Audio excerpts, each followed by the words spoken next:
नाज़रीन, जब से यह ज़मीन मर्ज़ वजूद में आई है तो शैतान मरदूद इंसानों को बहकाने के लिए अजीब और गरीब किस्म के हथकंडे इस्तेमाल करता है, जिनमें से उसका एक हथियार औरत है, क्योंकि औरत के ज़रिए गुनाह में धकेलना बहुत ही आसान होता है। आज मैं आपको ऐसा ही एक वाक़या सुनाने आया हूँ, लेकिन वाक़या मुकम्मल करने से पहले आपसे गुजारिश है, जिन्होंने मेरा चैनल अभी तक सब्सक्राइब नहीं किया वो इसको सब्सक्राइब कर लें और साथ बने बेल आइकन पर क्लिक करके ऑल नोटिफिकेशन पर क्लिक कर दें, ताकि हमारी हर नई आने वाली वीडियो का नोटिफिकेशन आपको बर वक्त मिल सके और आपको उसको उसी वक्त देख सकें। जज़ाकल्लाह। मान यसार रहमतुल्लाह मशहूर मुहद्दिस हैं।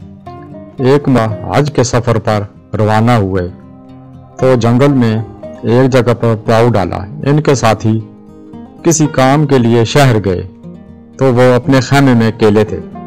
इतने में एक खूबसूरत औरत इनके खैमे, इन्होंने कुछ खाना इसको देना चाहा तो इस औरत ने बरमला कहा कि मैं आपसे वो कुछ चाहती हूँ जो एक औरत मर्द से चाहती है।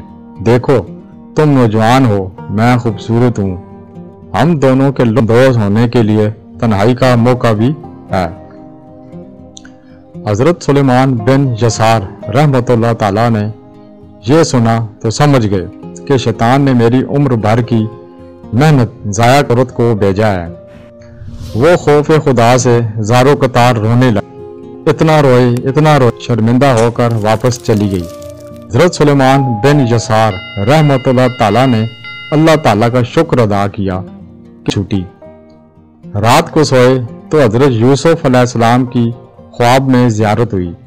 हजरत यूसुफ अलैहिस्सलाम ने फरमाया, मुबारकबाद हो, तुमने वली होकर वो काम कर दिखाया जो एक नबी ने किया था। सुभान।